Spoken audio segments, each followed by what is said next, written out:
You've grown up watching your favorite racers duke it out on the racetrack about glorious, fully fed motorcycles.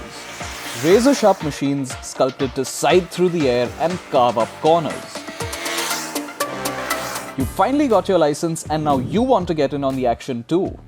Well, up until about a decade ago, your options would be pretty limited. But today, your first bike could be something like this.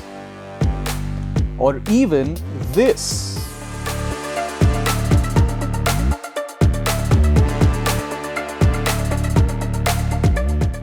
In the blue corner, you've got the Yamaha R15, the machine that's responsible for kickstarting the small sports bike movement in India. Now, in its fourth generation, it's more hard-edged and focused than ever before, even finally getting that upside-down fork. Today, it's being ridden by Rishabh, who feels it's a perfectly adequate beginner's bike.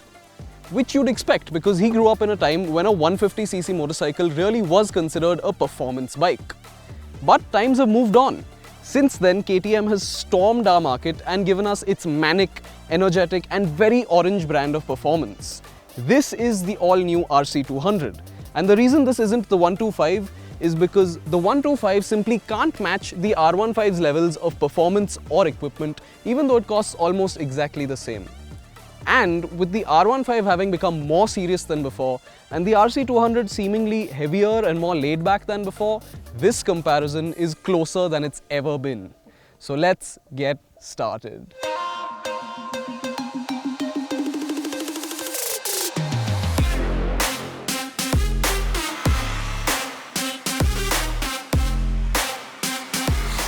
See, Zaran, let's just address the elephant in the room, okay? It has the smaller engine here, so it's got the displacement handicap. Also makes less power, makes less torque. Agreed. But it also weighs significantly less than the RC200. It's got variable valve actuation. And the best bit, it is cheaper than the RC200 by 35,000 rupees. All fair points, Rishabh, but I'm sorry, in this case, there is just no replacement for displacement. We're talking almost 30% more displacement, 40% more power, and nearly 40% more torque too. Our backsides felt it and the V-Box confirmed it. Unsurprisingly, the KTM is the noticeably quicker bike here, and it definitely feels a notch above in terms of performance. At just 50 kph, it's already half a second ahead, and by the time you cross triple digits, the RC is over 2 seconds ahead.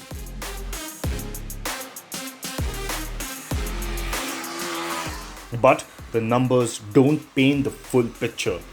While the KTM's engine feels buzzy and busy, though less than before, the R15's motor is a thoroughly slick affair, with excellent refinement and a great spread of torque.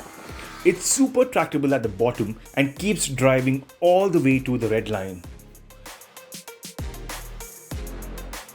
It's an enjoyably quick motorcycle in its own right, but you do need to work the powertrain that little bit harder to get the most out of it.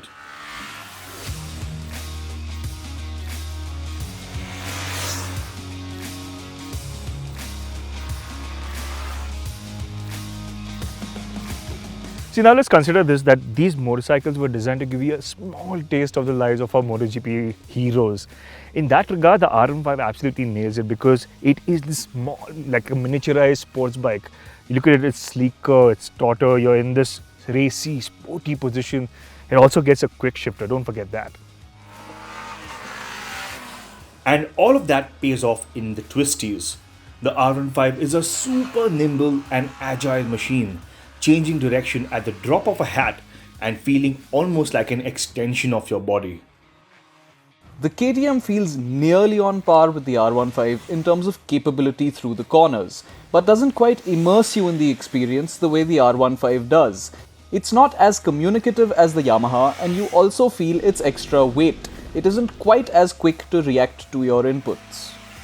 And how is that very racy riding position getting on with our very average fitness levels and our very mundane daily commute? Not good at all. The RC is still a plenty sporty motorcycle, but it's also now a little more comfortable than before, and subsequently also a little more comfortable than the R15. It's still capable of almost everything the R15 can do in the twisties. Perhaps it's not quite as engaging or involving, but it is capable. and a lot more doors have now been opened up to it.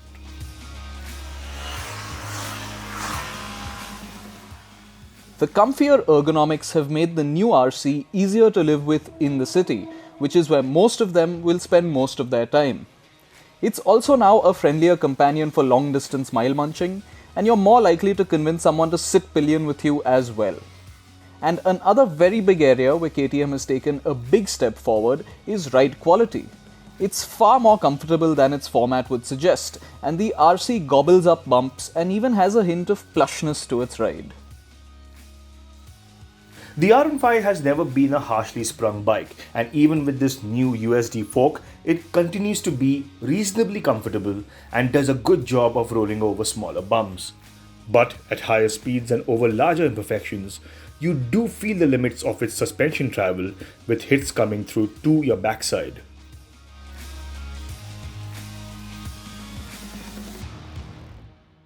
As great as these bikes are to ride, they also have another very important function, and that is making a statement.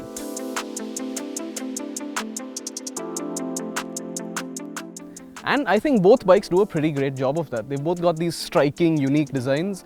Some people might find it hard to like one of them, but it's impossible to ignore them. Zaran, what you're ignoring is the fact that this motorcycle costs less than the KTM, but it is better built. It's got better quality. Look at the paint, look at the switch gear, the tactility of these buttons. It just gives you that better, more premium feel compared to the KTM. I've got to agree with you there. But it's not like this KTM is a poorly built bike by any standards. It's just that little notch below the R15. And I think this has the better performing headlight and the nicer display, even though it does miss out on Bluetooth connectivity, which you do get.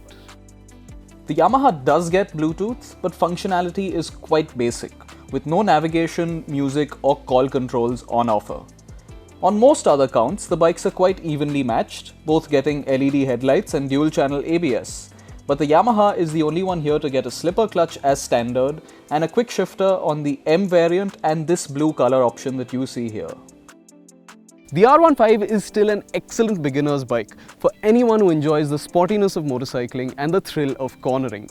But it's a little narrower in its focus and it demands more from you as a rider. If you're a fit young lad who's frequently attacking winding roads or doing a lot of track days, you'll find it hard to fault. But if you're not, you will find that the riding posture is that little bit more committed, you have to work the powertrain that little bit harder, it's not as good a tourer and it feels quite small. The RC, meanwhile, is capable of pretty much everything that the R15 does, but at the same time, it is faster, larger, more comfortable, more versatile, and has better everyday usability. The R15 is better than it's ever been, and this gap is closer than it's ever been. But these are both bikes that you're likely to buy quite early on in your life, as a college student or a young professional. So they're most likely going to be the only bike in your garage. So any extra usability and versatility is greatly appreciated. And with that in mind, the extra 35,000 or so in ex-showroom price that you pay for the RC is money well spent. I know I would if I could.